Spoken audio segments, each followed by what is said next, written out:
নমস্কার বন্ধুরা, চলুন আজকে আপনাদের একটু অন্য স্বাদের গল্প শোনাই। ওই যে বললাম আমি তো বিছানায় বন্দি, তাই নিত্য নতুন এসব চিন্তা মাথায় আসে আর কি। ধরুন একটা গল্প শোনালাম, ধরুন একটা কবিতা শোনালাম। তো আজকে আমি বিভূতিভূষণ বন্দ্যোপাধ্যায়ের লেখা একটা ছোট গল্প আপনাদের পড়ে শোনাচ্ছি। ভালো লাগলে অবশ্যই লিখে জানাবেন। গল্পের নাম বেশাতি। ভীষণ বর্ষার দিন। নিরুপমার জ্বর আজ কদিন ছাড়ে না। শিউলি পাতার রস খাওয়ালাম, দোকান থেকে পাঁচন এনে খাওয়ালাম, অসুখ কিছুতেই সারছে না। স্কুলের ছুটি হওয়ার সময় রোজ ভাবি আজ বাড়ি গিয়ে দেখব নিরুপমার জ্বর সেরে গিয়েছে। রাস্তা থেকে চেয়ে দেখি জানলা দিয়ে কি দেখা যাচ্ছে নিরুপমা বিছানায় উঠে বসেছে না শুয়ে আছে। রোজই নিরাশ হই। নিরুপমা শুয়ে আছে, ছটফট করছে, এপাশ ওপাশ করছে, মস্ত লেপ মুড়ি দিয়েছে। দেখলেই বুঝতে পারছি ওর খুব জ্বর এসেছে। সামান্য মাইনের মাস্টারি করি, 11টি টাকা মাইনে। স্বামী স্ত্রী দুজনে বাড়িতে থাকি, কায় ক্লেশে চলে। পৈতৃক আমলের ধানের জমিতে যদি দুটো ধান না হতো তাহলে সংসার একেবারেই চলতো না।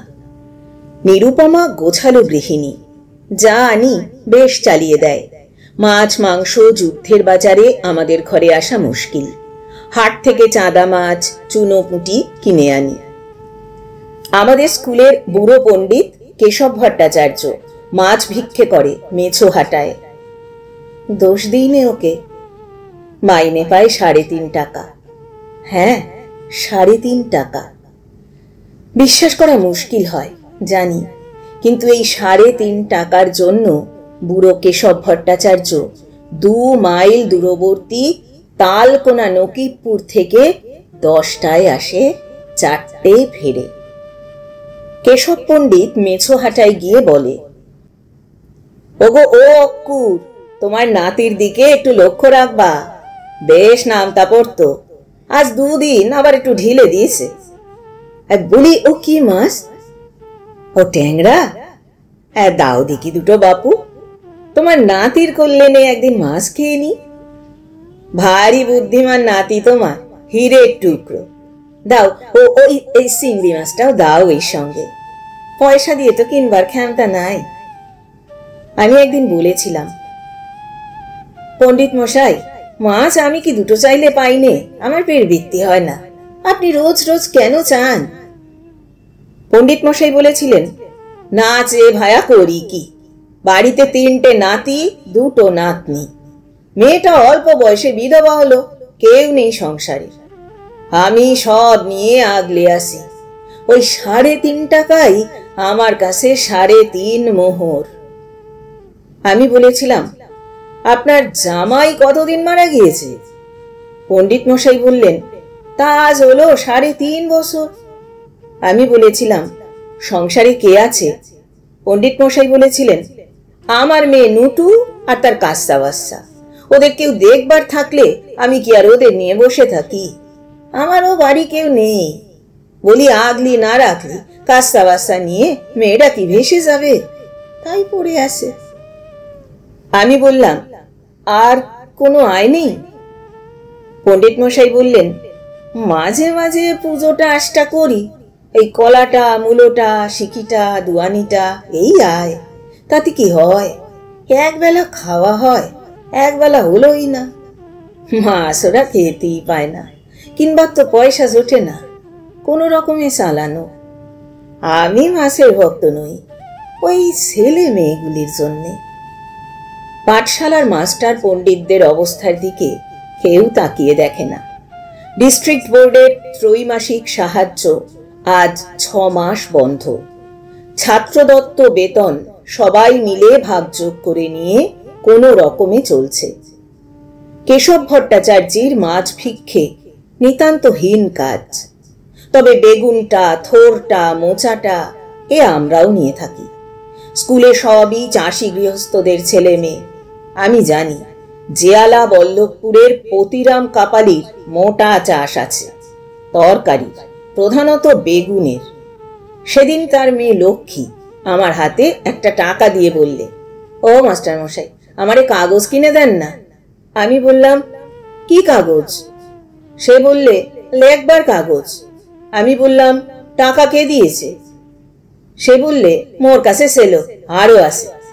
আমি বললাম, বলিস কি, কটা?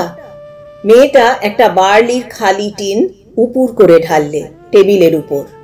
18টা টাকার নোট, সিকি, দোয়ানি, কাঁচা টাকা। টিনটা ঢেলেই বললে, আপনি নেন মাস্টার মশাই, এগুলো সব নেন, খাবার কিনবেন, মুই কাপড় জামা কিনবো, গজা কিনবো, মুরগি কিনবো। আমি ধমক দিয়ে ওকে থামিয়ে বললাম, থাম, চুপ কর, এত টাকা তুই কোথায় পেলি আগে বল। দুটি মেয়ে হঠাৎ দাঁড়িয়ে উঠে বললে, মাস্টার মশাই, লক্ষ্মী আমাদের একটা করে পয়সা দিয়েছে জল খাবার খেতে। আমি বললাম, নিয়ে আয় সে পয়সা আমার কাছে, নিয়ে আয়। অমনি মেয়ে দুটি চকচকে আধুলি নিয়ে এসে আমার টেবিলে রেখে দিল। কি সর্বনাশ, এরে পয়সা বলে? হ্যাঁ রে, এ কি জিনিস? মেয়ে দুটি অপ্রতিভ মুখে ওর দিকে চাইলে। আমি বললাম, বল, এ কি জিনিস? পয়সা এর নাম? ওরা নির্বাক। একজন সাহস সঞ্চয় করে আমার দিকে বিজ্ঞের দৃষ্টিতে চেয়ে বললে, মাস্টার মশাই, আমি বলবো? আমি বললাম, বল না। নোট মাস্টার মশাই। আমি বললাম, নোট? নোট মানে কি? সে বললে, তবে শিখি। আমি বললাম, না, এর নাম আধুলি, 8 আনা, 1 টাকার অর্ধেক। যা, বসগে যা।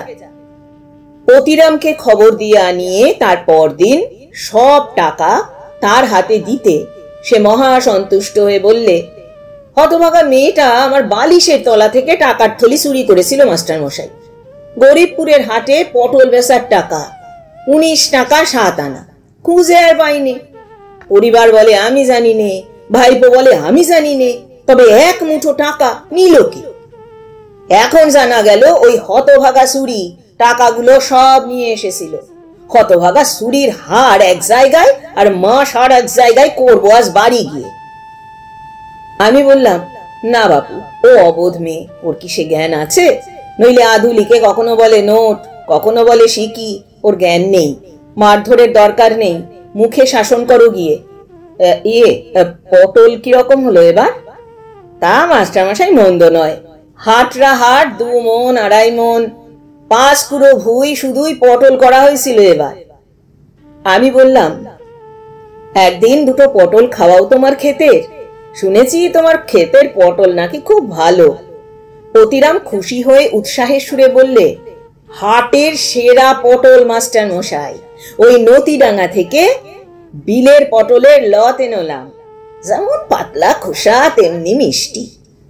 লত খুব তেজি, এক এক লতে 5 পণ করে ঊর্ধ্ব সংখ্যে। ভাবুন সে জিনিসটা কি? আমি বললাম, বাহ বাহ, চমৎকার ফলন। সে বললে, এক একটা লত 10-12 হাত লম্বা। বললি ভাববেন গল্প কথা বলছে, তা নয়। অতিরাম জানে পটলের চাষ কি করে করতে হয়। লত পুতলি কি পটল ফলে? ওর কার কি চাই? কাল পাঠিয়ে দেব 2 পটল, খেয়ে দেখবেন আপনি। না, দাম দিতে হবে কেন আপনার? ও কথাই তুলবেন না। ফি হাটে যা পারি পটল আপনি নেবেন, দাম দিতে হবে না। আমরা এই রকম করে চালাই সংসার, এ কথা অস্বীকার করতে চাইনি। কিন্তু এবার নিরুপমার অসুখ নিয়ে বড় ফেরে পড়ে গেলাম। ওর অসুখ একই রকম চলছে, বাড়েও না কমেও না। রোজ রোজ স্কুল থেকে ফিরে মনটা এমন দমে যায়। তারপর কি আমাদের গ্রামে পরস্পরের সহানুভূতি নেই একটুকু। আমার বাড়ি এই যে অসুখ, এই যে নিরুপমা সারাদিন বিছানায় পড়ে ছটফট করে, আর কোনো লোক তো নেই আমার পরিবারে, কেউ উঁকি মেরেও দেখবে না। আমি যে গরিব, যদি বক্সিদের মতো কিংবা নিতাই হালদারের মতো অবস্থা হতো, আমাকে সাহায্য করবার লোকের কিছু মাত্র অভাব ঘটত না। কিন্তু আমার স্ত্রীর অসুখে কে আসবে? স্কুলে যে ঘন্টা থাকি ওর জন্য মনটা এমন উতলা হয়, এমন গভীর অনুকম্পা হয়, দুঃখ হয় ওর কষ্ট দেখে। নিরু খেতে ভালোবাসে কিন্তু খেতে পায় না, পড়তে ভালোবাসে কিন্তু একখানা পারিজাত শাড়ি তাও 6 বছরের পুরনো। তাছাড়া আর কোনো ভালো কাপড় নেই ওর। কোনো স্বাদ মেটাতে পারিনি আমি। আমায় কতদিন থেকে বলছে আমায় একটা ব্লাউজ কিনে দেবে, আমার মরতে নেই। সেদিন, আজ মাস 2 কথা, একদিন বললে, হ্যাঁ গো শোনো, একটা সাজ, একখানা ভালো শাড়ি পরি। আমি বললাম, কি শাড়ি? সে বললে, রঙিন শাড়ি। ওদের বাড়ির একটা বউ রানাঘাটে বাড়ি, পরে এসেছিল ওই রকম একটা। বলেই যে লজ্জা সংকোচের হাসি হাসে, জানে সেও যে হবে না কোনো দিনই। যুদ্ধের বাজারে 20-30 টাকা দামের রঙিন শাড়ি কেনা কখনো হবে না। তবুও বলে। আমার সোজাসুজি বলতে বাধে, কষ্ট হয় যে দিতে পারবো না বলতে। সুতরাং বলি, দেব, ঠিক দেব। সবুজ শাড়ি, শিউলি পাতার রং, বুঝলে? আমি বললাম, কার কাছে দেখলে?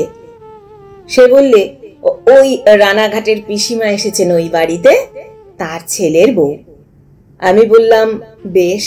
সে বললে, দেবে তো? আমি বললাম, কেন দেব না? নিরুপমা বুঝেও অবুঝের মতো অনেক সময় বলে, ছেলে মানুষের মতো। বয়সও অবশ্য তার এই 25। নিরুপমার কথা শুনে তার উপর আমার বড় মায়া হয়। ভাবি, কখনো যদি একসঙ্গে 20টা টাকা হাতে পাই, তবে নিরুর রঙিন শাড়ি এনে দেব আগে। সেবার বড্ড আশা হয়েছিল যে এবার বোধহয় নিরুর একখানা কাপড় এনে দিতে পারবো। দিগম্বর নন্দী এসে বললে, পণ্ডিত মশাই, একটা ছেলের হাত দেখে দেবেন। আমি বললাম, ঠিকুজি কুষ্টি না শুধু হাত? সে বললে, ঠিকুজি কুষ্টি করে দিতে পারবেন? আমি বললাম, বলে ওই করতে করতে চুল পাকাবো হলো। হয় না হয় তোমাদের পাড়ার পঞ্চানন বিশ্বাসকে জিজ্ঞেস করো।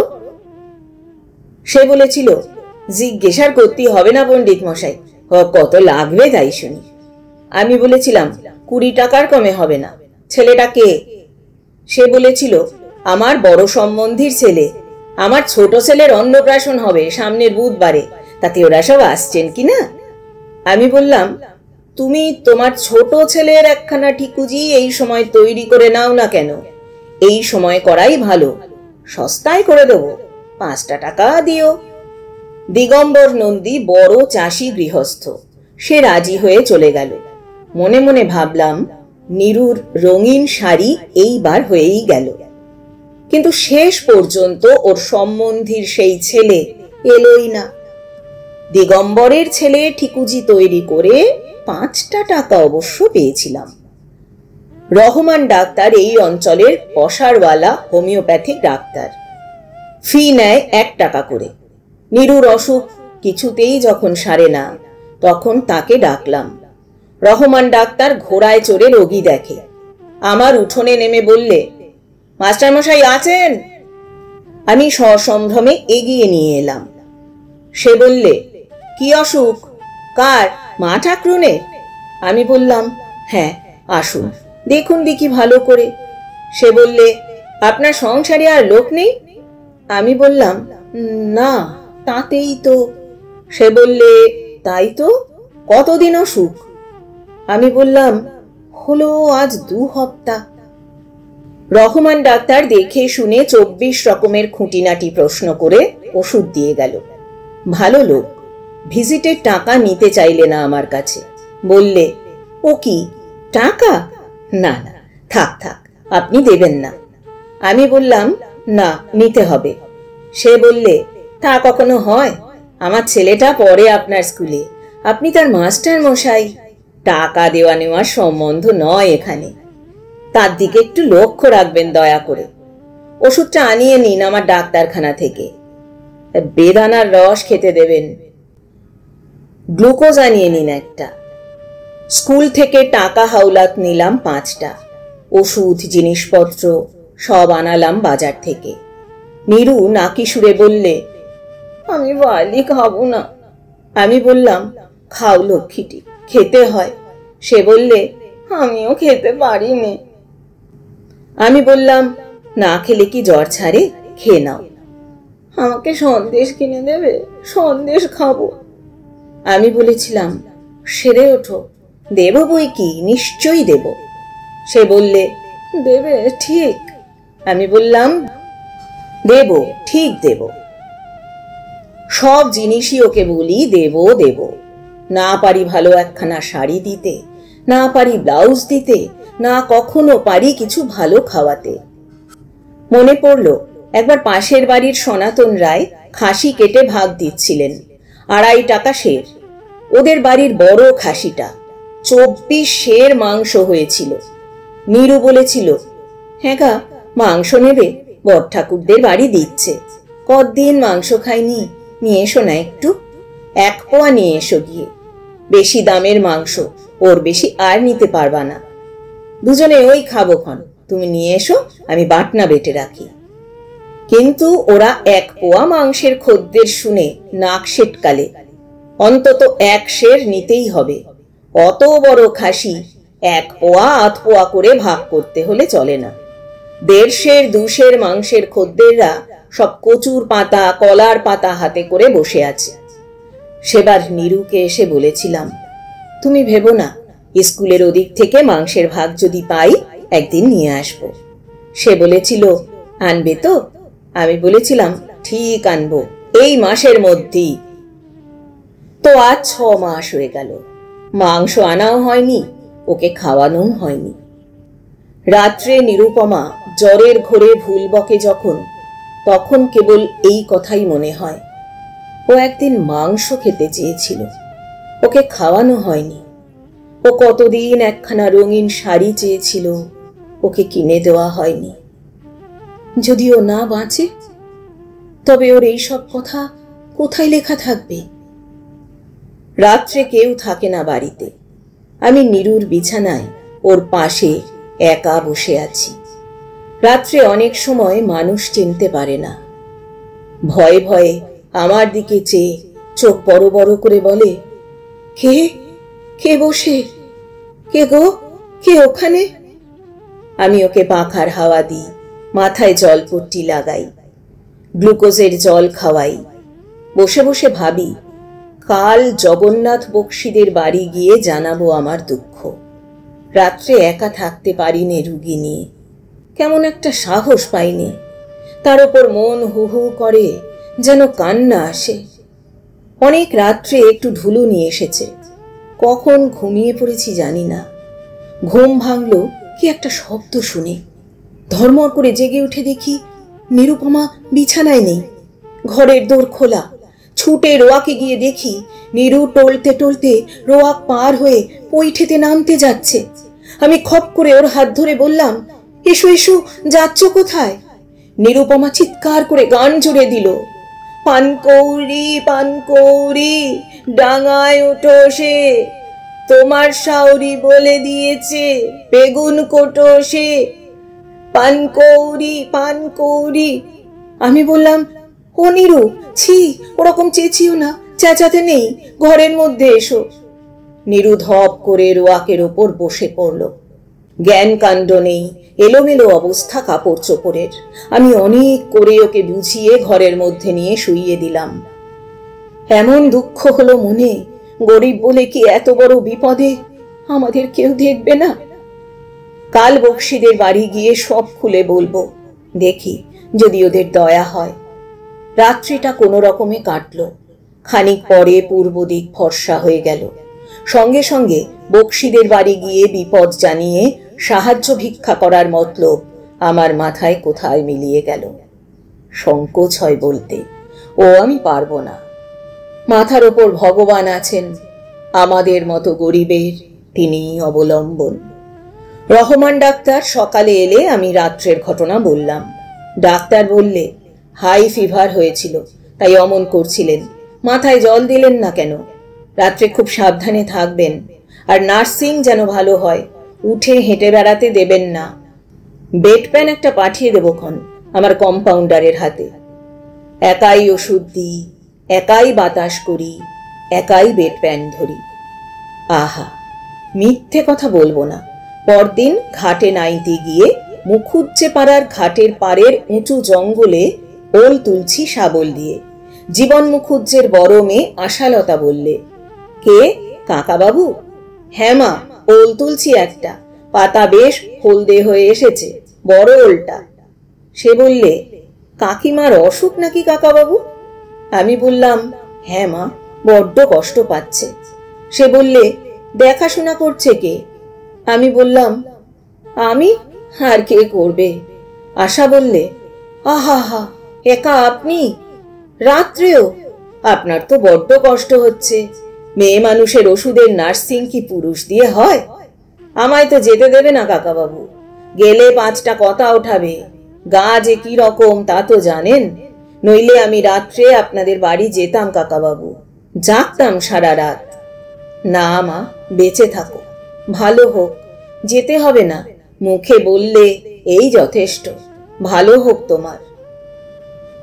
ভালো হোক। ওল তুলে জলে নামতে নামতে বললাম। আশালতা সিক্ত বস্ত্রে দাঁড়িয়ে আছে ঘাটের পারে। ইচ্ছা ওর আরো কিছু বলে। আমি বললাম, না মা, তুমি যাও। কাকাবাবু, দিনমানে কাকিমার কাছে কে থাকে? আমি বললাম, কেউ না মা, তবে দিনমানে সে ভালো থাকে।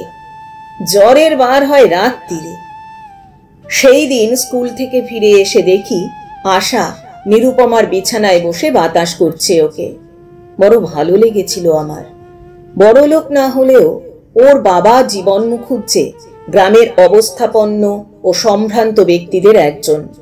তার মেয়ে এসেছে আমার মতো দরিদ্র স্কুল মাস্টারের স্ত্রীর রোগশয্যার পাশে। বেশ লাগলো। তারপর আশা আমায় চা করে দিলে নিজের রান্নাঘরে গিয়ে।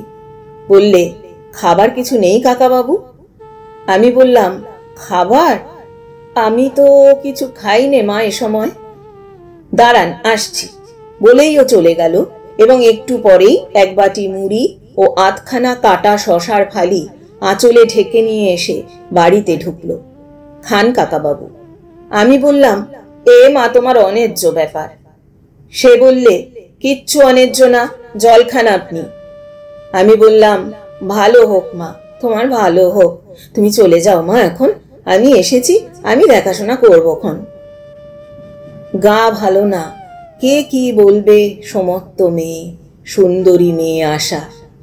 তারপর আরও আসেওনি, বোধহয় আর ওকে আসতে দেয়নি ওর বাড়ির লোকে। নিরুপমা সেরে উঠল দিন 10 পরে। ওকে ভাত রেঁধে খাইয়ে তবে স্কুলে যাই। আর এত লোভ বেড়ে গিয়েছে ওর, সারাদিন কেবল এটা খাবো ওটা খাবো করে। অধিকাংশই কুপথ্য। কুপথ্যের মধ্যে 2-1টা যার নাম করে তা কিনে দেওয়া আমার ক্ষমতার অতীত। আটা ময়দা কিচ্ছু নেই। মহকুমার সাপ্লাই অফিসারের কাছে একদিন গেলাম, নইলে ওকে কি খেতে দেব রাত্রে? নিবারণ ময়রার দোকানে গেলুম কিছু খাবার কিনতে। এই অঞ্চলের ওস্তাদ কারিগর নিবারণ। রসগোল্লা, পান্তুয়া, বরফি, সন্দেশ, জিলিপি যা তৈরি করে। আমি শহরে আসবো শুনে নিরুপমা বলে দিয়েছে চুপি চুপি, খাবার এনো, বুঝলে? খাবার আনবে ভালো দেখে। কি খাবার খেতে ইচ্ছে হয়? সে বলেছিল, যা তুমি ভালো বোঝো। আমি সাজানো খাবারের দিকে চেয়ে চেয়ে দেখি। দেখলাম বড় কড়া থেকে নিবারণ ভালো সন্দেশ গড়ছে। নিবারণের বিখ্যাত জোড়া সন্দেশ। বড্ড ইচ্ছে হলো নিরুপমার জন্যে জোড়া সন্দেশ নিয়ে যেতে। ও কখনো খায়নি সে। কি খুশি হবে জোড়া সন্দেশ কিনে নিয়ে গেলে।